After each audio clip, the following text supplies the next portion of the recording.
ఈరోజు గుడ్ సీరియల్లో రుద్రాణి వేసిన కొత్త కుట్రయేంటి? బుల్లీ స్వరాజ్ కనకం కలిసి ఆమెకు ఇచ్చిన కౌంటరేంటి? అదంతా ఇప్పుడు చూద్దాం. దానికన్నా ముందు నిన్నటి ఎపిసోడ్లో ఏం జరిగిందో ఒకసారి గుర్తు చేసుకుందాం. రుద్రాణి జాగ్రత్తగా కావ్య నగను దొంగలించి రేవతి హ్యాండ్ బ్యాగ్లో వేసేసింది. ఇక రేవతిని ముసుగు తీయించే ప్రయత్నంలో విజయం నాదే అనుకుంది రుద్రాణి. కాని మనం ముందే ఊహించాం కనకం రుద్రాణికి ఎదురుదెబ్బ కొడుతుంది అని. ఈ క్రమంలోనే బుల్లీ స్వరాజ్తో కలిసి రుద్రాణిని చిత్తు చేయడం కీలకంగా మారింది. ఇప్పుడు ఆ వివరాలు చూద్దాం. కావ్య ఫోన్లో పిల్లల వీడియోలు చూస్తూ నవ్వుకుంటుంది. ఇది చూసిన ఇందిల సంతోషిస్తుంది. ఇంతలో కావ్య ఫోన్ రింగవడంతో అప్పు లిఫ్ట్ చేయగా అటుపక్క డాక్టర్ మాట్లాడుతుంది. మీరక్క ఈ ప్రెగ్నెన్సీని కంటిన్యూ చెయ్యకూడదని ఖచ్చితంగా అబార్షన్ చెయ్యాల్సిందని చెప్పడంతో అప్పు షాకవుతుంది. జగదీష్తో రేవతి ఫోన్లో మాట్లాడుతుండగా రుద్రాణి చూస్తుంది. నిన్ను ఎలాగైనా ఇంట్లో వాళ్ల ముందు బుక్ చెయ్యాలని అనుకుంటుంది. వెంటనే కావ్య రూంలోకి వెళ్లి అపర్ణ ఇచ్చిన నక్లెస్ని రేవతి హ్యాండ్ బ్యాగ్లో వేస్తుంది. ఇక ఈరోజు ఎపిసోడ్లో ఏం జరిగిందో తెలుసుకుందాం. ఇంతలో ఆ గదిలోకి రేవతి, కనకం, స్వరాజ్ వస్తారు. మీరిక్కడేం చేస్తున్నారు అని ప్రశ్నిస్తుంది కనకం. ఈ ఆంటీ నా చాక్లెట్లు దొంగతనం చేయడానికే వచ్చారని స్వరాజ్ అనడంతో మండిపోతుంది రుద్రాణి. పిల్లల్ని ఇలాగేనా పెంచేది? పెద్దవాళ్ళకి ఎలా రెస్పెక్ట్ ఇవ్వాలో నేర్పించాలని క్లాస్ తీసుకుంటుంది. భోజనాల కోసం దుగ్గిరాల ఫ్యామిలీ రెడీ అవుతుండగా కావ్య మెడలో నక్లెస్ కనిపించకపోవడంతో ఏమైందని అడుగుతుంది ధాన్యలక్ష్మి. ఇదంతా గత ఎపిసోడ్లో హైలైట్గా నిలిచింది. కావ్య, మీ అత్తమీద నీకు ప్రేమలేదా? తను పెట్టిన నక్లెస్ నువ్వు ఎందుకు వేసుకోలేదు? వెళ్ళు వేసుకో, మీ అత్తమీద నీకున్న ప్రేమను నిరూపించుకో అంటూ డ్రామా మొదలుపెట్టింది రుద్రాణి. అపర్ణాదేవి కూడా సంబరంగా వెళ్ళు కావ్యా, వండింది చేసింది చాలు, నువ్వు వెళ్ళు ముందు ఆ నక్లెస్ పెట్టుకునిరా అంటూ పంపిస్తుంది. ఇక కళావతి నక్లెస్ కోసం వెళ్లి లోపల నక్లెస్ కనిపించకపోవడంతో షాక్ అవుతుంది. కబోర్డ్స్ అన్ని వెతికి వెతికి విసుగుతో అయోవయంగా బయటికి వచ్చి నక్లెస్ కనిపించడం లేదత్తయ్యా అని చెప్తుంది. ఖాళీ నక్లెస్ బాక్స్ తీసుకువచ్చి చూపిస్తూ అంతా షాక్ అవుతారు. రుద్రాణి, రాహుల్ తప్ప అంతా షాక్ అవుతారు. ఎలా పోయింది అంటుంది అపర్ణాదేవి అయోమయంగా. ఎలా పోయిందని కావ్యనడిగితే ఏం చెప్తుంది వదినా? మనమే కనుక్కోవాలి. ఇంట్లో ఉన్నవాళ్లకి నక్లెస్ దొంగిలించే అవసరం లేదు. ఇంక మిగిలింది పనిమనిషి రత్తాలే అంటూ రత్తాలు, వసయ్యా అని పిలుస్తుంది రుద్రాణి. ఏంటమ్మా అంటుంది ఎంట్రీ ఇస్తుంది రత్తాలు. ఇదిగో రత్తాలు, కావ్య నక్లెస్ ఏమైనా తీసావా అంటుంది రుద్రాణి. అమ్మగారు, నన్ను అనుమానిస్తే ఊరుకోను. ధాన్యలక్ష్మి అమ్మగారు ఎన్నోసార్లు తన నగలు పారేసుకుంటే తీసుకొచ్చి ఇచ్చాను నేను, అడగండావిడ్ని అంటుంది రత్తాలు కోపంగా. దాంతో ధాన్యం, అవును అది నిజమే, రత్తాలు దొంగతనం చేసే మనిషి కాదు అంటుంది. దాంతో రుద్రాణి, ఇదిగో రత్తాలు, నీమీద మాకేం అనుమానం లేదు, ఊరికే పిలిచానంతే అంటుంది రుద్రాణి. ఇంట్లో ఉన్నవాళ్లు ఎవరూ నక్లెస్ తీయనప్పుడు అది ఎలా పోయిందంటాడు రాజ్ కోపంగా. ఇంట్లో వాళ్లు తీసే అవకాశం లేనప్పుడు ఇంటికి వచ్చిన కొత్తవాళ్లే తీస్తారు అంటుంది రుద్రాణి. రుద్రాణి మాటలకి అంతా షాక్ అయితారు. ఇందిరాదేవి అయితే కోపంగా, రుద్రాణి, ఏమంటున్నావు నువ్వు అంటుంది. నిజం తెలుసుకోమంటున్నాను అమ్మా. ఇంటికి కొత్తగా వచ్చింది ఎవరు? ఈ రాధే కదా, తనే తీసుంటుందంటున్నాను. మీ అందరికీ షాకింగ్గా అనిపించొచ్చు, కానీ నేను చెప్పేదే నిజం. కావాలంటే తననే అడగండి అంటుంది రుద్రాణి. పిచ్చి పిచ్చిగా వాగావంటే చంపేస్తాను, తను అలాంటి మనిషి కాదు అంటుంది ఇందిరాదేవి కోపంగా. అది నువ్వెలా చెప్పగలవమ్మా? రాధ వచ్చింది ఈ రోజే కదా, పైగా తన వాలకం కూడా అలాగే ఉంది, కాస్త కకృతి పడినట్లు ఉంది అంటూ రుద్రాణి వాగుతుంటే రాధగా ఉన్న రేవతి, లేదండి నేను అలాంటి దాన్ని కాదు, అసలు కావ్య రూంలోకే వెళ్లలేదు అంటుంది. దొరికేదాకానే కదా దొరా, ఎలా నమ్మాలి నిన్ను అంటూ రుద్రాణి వాగుతూనే ఉంటుంది. రాజ్కి చాలా కోపం వస్తుంది. అత్తయ్య, చాలు ఆపండి. తను నాకు అక్కలాంటిదే, కాని అక్క కాదుగా.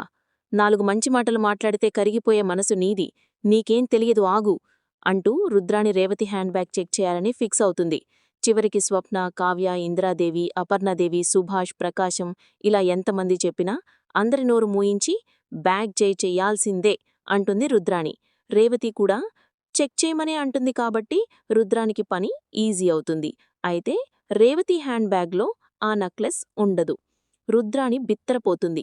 ఇక హ్యాండ్ బ్యాగ్ మొత్తం తిరగేసిన తర్వాత రుద్రాణిపై అంతా గుర్రుగా, సమాధానం చెప్పు, తనే తీసుంటుందని అంత ఖచ్చితంగా మాట్లాడావు కదా అంటూ అంతా గొంతు పట్టుకున్నంత పని చేస్తుంటారు.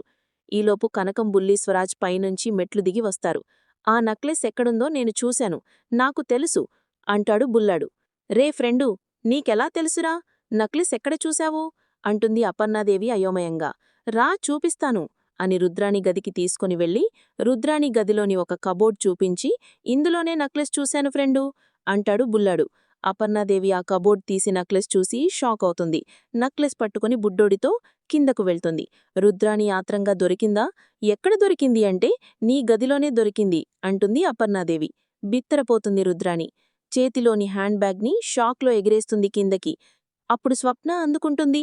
నీ కొడుకే దొంగ అనుకున్నాను, మూలాలు ఇక్కడున్నాయా అంటూ అవమానకరంగా వాయించేస్తుంది. ఇదేం బుద్ధి అని ఇంట్లో అంతా చెరోమాట అంటారు రుద్రాణిని. నేను దొంగతనం చేస్తే నేనే ఎందుకు నక్లెస్ కోసం వెతకమంటాను అంటుంది రుద్రాణి. రుద్రాణి తాను దొంగతనం చేయలేదని లాజిక్గా ఎన్ని పాయింట్స్ చెప్పినా, ఏమో దానిలో ఏం డొంక తిరుగుందో అంటారు. దాంతో రుద్రాణి దోషిగానే నిలబడుతుంది అందరి ముందు. ఇక ప్రకాశం, అబ్బా రుద్రాణి దొంగ బుద్ధికి మన ఆకలిని ఎందుకు చంపుకోవాలి, మన ఆనందాన్ని ఎందుకు ఆపుకోవాలి, పదండి తిందాం అంటాడు. అవును, ఆకలేస్తుంది, పదండి అంటుంది అపర్ణాదేవి. అప్పుడే రాజ్, కావ్య ముసుగులో ఉన్న రేవతి ముందుకు వెళ్లి, సారీ అక్క, ఏమనుకోవద్దు అనడంతో, పర్లేద్ తమ్ముడు అంటుంది రేవతి.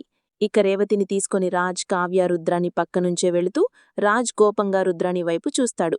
అంతా తినడానికి వెళ్లిపోయాక అక్కడ రుద్రాణి, కనకం, బుల్లి స్వరాజ్ మాత్రమే ఉంటారు. ఆ కింద పడిన హ్యాండ్ బ్యాగు ఎవరు తీస్తారు అంటుంది రుద్రాణిని.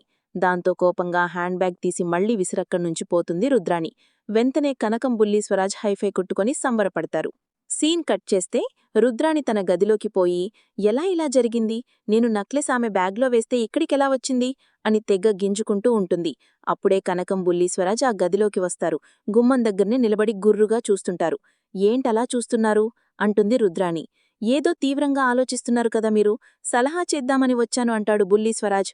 నాకేం మీ సలహాలు అవసరం లేదు, వెళ్ళండి మీరు అంటుంది రుద్రాణి గుర్రుగా. వెంటనే కనకం, బుల్లి స్వరాజ్ని తీసుకుని నేరుగా గదిలోకి వస్తారు. మీకు సలహా అవసరం లేకపోయినా మీరు ఆలోచించేది నక్లెస్ గురించే కదా, కాకి తీసుకొచ్చి ఉంటుంది మీ గదిలోకి అంటాడు బుల్లాడు. వాట్, కాకా అంటుంది రుద్రాణి అయోమయందా. అయ్యో ఆంటీ, మీకు కాకి కథ తెలియదా? ఒక చెట్టుమీద కాకి గుడ్లను పాము రోజూ తినేసేది. అందుకే కాకి రోజు పాము బాధ పడలేక ఒక రాణిగారి గొలుసును తీసుకుని వచ్చి రాజభటుల కళ్ల ముందు ఆ పాము పుట్టలో వేసిందట. అది చూసిన రాజభటులు ఆ పాము పుట్టను తవ్వి పామును చంపేసి గొలుసు తీసుకుని పోయారట. అప్పటినుంచి కాకికి ఆ పాము బాధ తప్పిందట అని కథ చెప్తాడు బుల్లాడు. కథ చాలా బావుంది డార్లింగ్ అంటుంది కనకం నవ్వుతూ. దీని నీతి ఇంకా బావుంటుంది డార్లింగ్ అంటూ రుద్రాణి వైపు తిరిగి, మనం ఒకరికి అన్యాయం చెయ్యాలి అనుకుంటే ముందు మనమే అన్యాయమైపోతామంటాడు బుల్లాడు. రుద్రాణి షాకై రగిలిపోతుంది. ఇవన్నీ నాకెందుకు చెప్తున్నావు అంటుంది. నువ్వు నక్లెస్ మా అమ్మ బ్యాగ్లో వేశావని నాకు తెలియదనుకున్నావా? అందుకే అందులోంచి తీసి నీ గదిలో పెట్టాను.